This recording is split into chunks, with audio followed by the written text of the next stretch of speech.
Marcus Thompson had everything: a loving wife, a successful marketing career, and a reputation that took him 15 years to build. But in just one afternoon, his world would crumble because of a lie.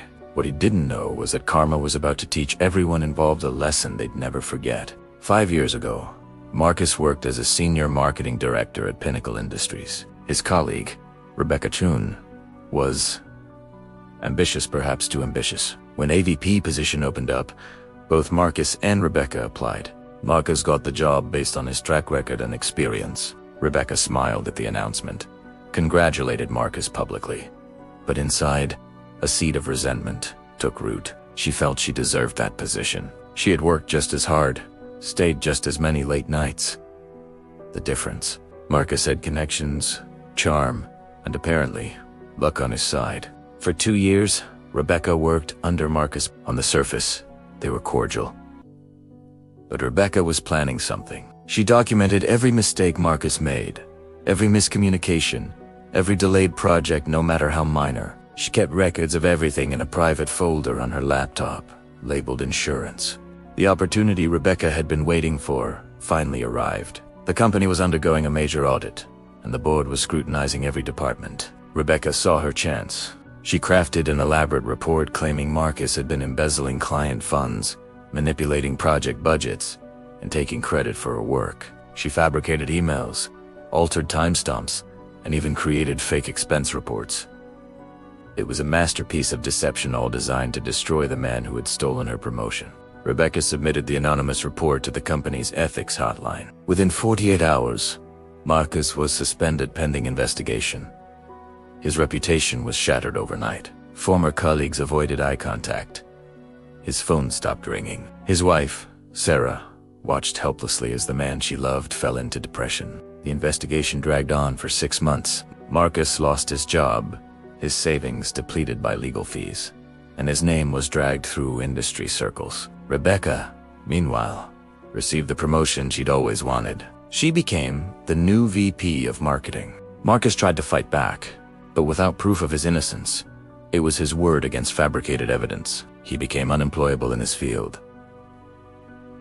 His family struggled. His teenage daughter had to switch schools because of the whispers and judgments. But Marcus had one thing: Rebecca didn't count on integrity. And karma has a way of protecting those who live by it. 6 months into her new role, Rebecca made a critical mistake. She hired a young IT specialist named David Park to upgrade the company's digital infrastructure. David was quiet, efficient, and had a peculiar habit: he was meticulous about security and data recovery. During a routine server backup, David discovered something odd. There were files on Rebecca's old computer that had been deleted but not completely erased. His job was to ensure all company data was properly archived.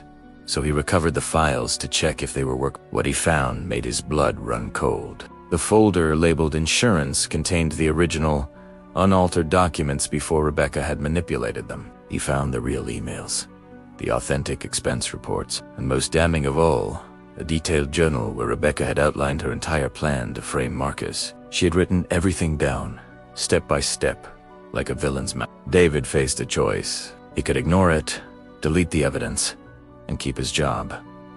Or he could do the right thing. He thought about Marcus Thompson, a man he'd never met, whose life had been destroyed by lies. David made copies of everything and contacted Marcus direct. Marcus couldn't believe what he was seeing. Here, in black and white, was proof of everything: Rebecca's manipulation, her forgeries, her confession. He immediately contacted his lawyer.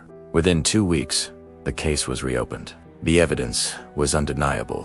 Rebecca Chun had committed fraud, corporate sabotage, and defamation. The company's board was horrified. Not only had they fired an innocent man, but they'd promoted his accuser to a leadership position. The fallout was swift and brutal. Rebecca was arrested at her desk in front of her entire team. Her face went pale as security escorted her out in handcuffs. The company immediately issued a public apology to Marcus, offered him full reinstatement with back pay, and a settlement that reflected the damage to his rep. But the consequences for Rebecca went far beyond losing her job. She faced criminal charges for fraud and faced up to 5 years in prison. Every company in the industry blacklisted her. Her professional reputation was destroyed, ironically. The same fate she'd tried to inflict on Marcus. The trial was public and brutal. Rebecca's own words, from her journal, were read aloud in court. I will destroy Marcus Thompson. He took what was mine, and I will take everything from him. The jury took less than 2 hours to convict her. Marcus returned to Pinnacle Industries, not as VP of Marketing, but as Senior Executive Advisor, a position created specifically for him with a significant raise. He used his platform to advocate for workplace ethics and protecting whistleblowers like David Park, who was promoted and received a commendation for his integrity. Sarah stood beside Marcus at his first day back, tears in her eyes. Their daughter graduated top of her class.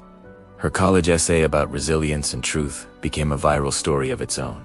As for Rebecca, she served 3 years in prison. Upon release, she worked quietly in a small nonprofit.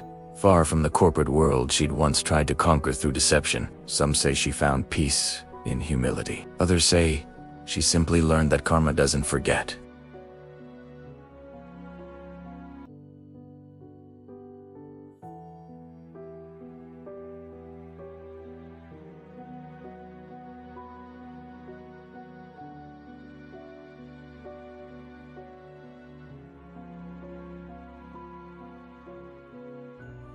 Moral revenge built on lies will always collapse under the weight of truth. Karma doesn't miss it, just waits for the perfect moment.